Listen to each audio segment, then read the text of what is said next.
E agora nós vamos falar sobre a capa do mago. Isso mesmo, o que seria a capa do mago? É um termo muito utilizado para a galera da hipnose que está relacionada à autoridade e à confiança do profissional. Eu coloquei até essa chargezinha aqui que eu achei bem interessante, né? A hipnose não funcionou na minha apresentação e agora o que é que eu faço?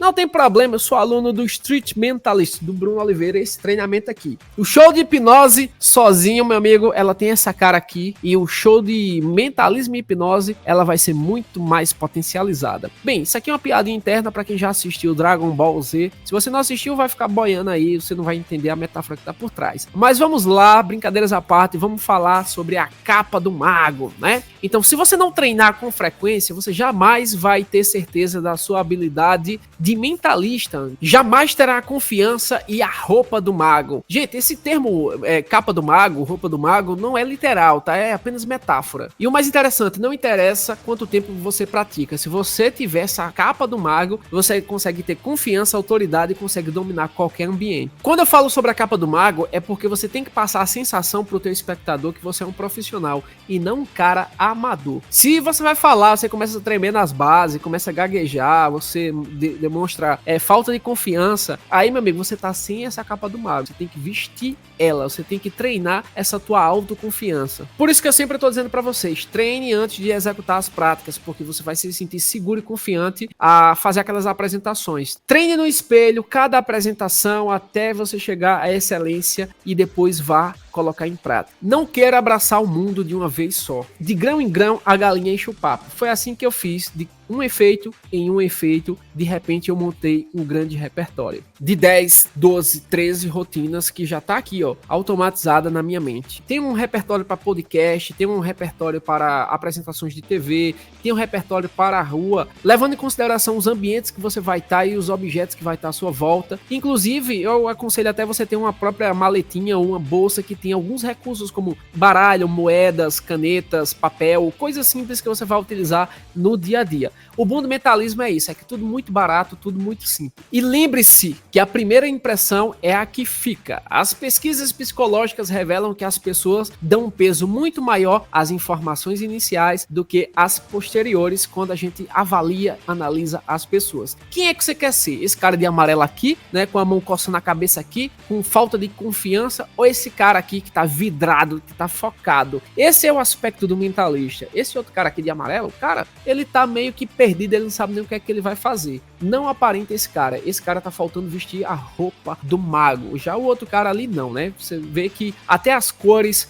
a linguagem corporal, como ele se comporta, ele mostra que ele tem autoridade e ele sabe daquilo que ele tá fazendo. Então, quando a gente fala de capa do mago, é confiança, autoridade e dominar o ambiente. Tem pessoas que já têm essas habilidades antes mesmo de aprender mentalismo. Ótimo, você já tá 80% do caminho andado. Nós geralmente costumamos julgar o comportamento das pessoas baseado na nossa primeira impressão.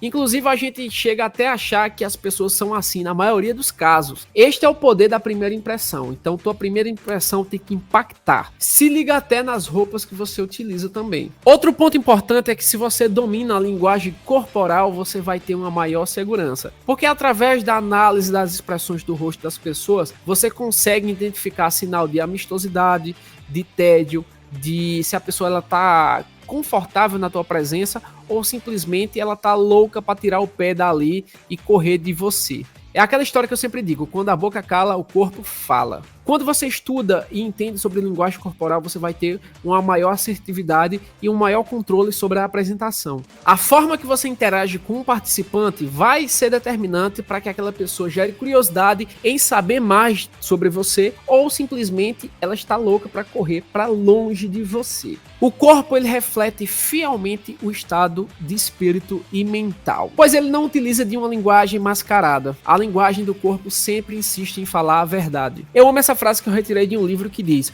o corpo só fala somente o necessário. Ele não sabe mentir porque é um reflexo do inconsciente. Não se engane com o suposto cartão de boas-vindas que a face pode lhe dar. Muitas vezes tem pessoas que estão dando um falso sorriso. Então, na verdade, analisar as expressões faciais, a linguagem do corpo, como ela se comporta, analisando as expressões faciais, você vai chamar uma pessoa pro palco ou simplesmente deixar ela no cantinho que ela tá lá porque ela pode sabotar a sua apresentação. Então, o bom de manjar autoridade e linguagem corporal, é porque você chama as pessoas certas para a apresentação. Você evita aquelas pessoas que nitidamente querem te sabotar. Se você vai fazer uma apresentação ao vivo, então é muito importante que você saiba escolher suas roupas, as cores das roupas, tem até estudo sobre isso, né? Inclusive, essas são as primeiras informações que uma pessoa observa de você, o que, como você está se vestindo, quais são as cores que você utiliza, a tua linguagem não verbal é a primeira coisa que é captada por um espectador. E elas têm milésimos de segundos para te comprar ou te rejeitar, antes mesmo que você abra a boca para falar qualquer coisa. Então, em resumo, a primeira impressão que se tem de alguém é tão forte que chega até a interferir na nossa vontade de conhecer mais essa pessoa